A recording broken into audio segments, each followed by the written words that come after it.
नमस्कार। मनीष भड़ी घर चटिया मध्य एक सामाजिक प्राणी।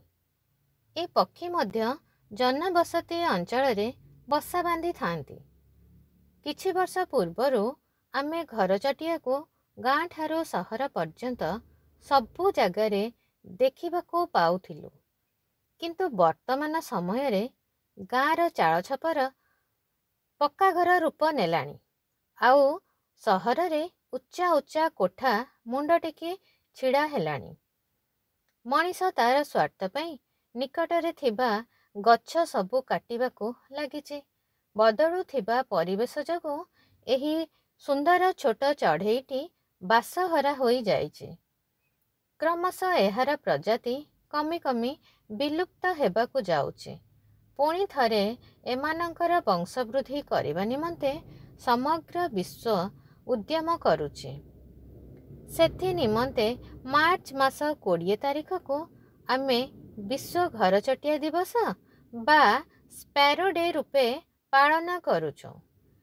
एही घर चटिया उपरे आधारित मो लिखित कविता शीर्षक घर चटिया आज मु आवृत्ति करुचे। नित्यदिन प्रत्युषरु शुभे मंदिररु शंख घंटी ध्वनि, मस्जिद्रु कोरान पाठ, चर्चरु तरंगित हुए सप्त बेलर जहा स्वागत करती सूर्योदयर। एही सबु शब्द भली प्रतिदिन पाहांतारु शुभे आम बगीचारे थिबा सहस्र चटियांक स्वर। ताहा जणाए आगमन रविंकर। किचिरी मिचिरी शब्दे कंपी उठे घर अगणा मोर।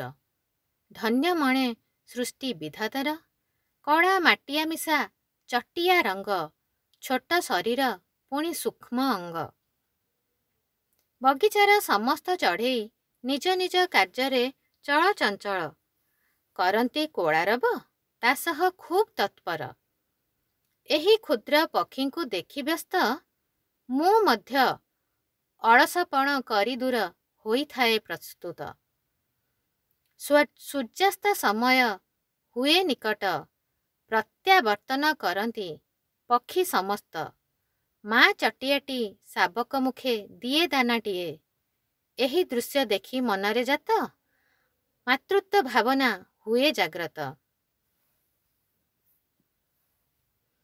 पुणी थरे किचिरी मिचिरी शब्दे कंपी उठे मोर घर अगणा।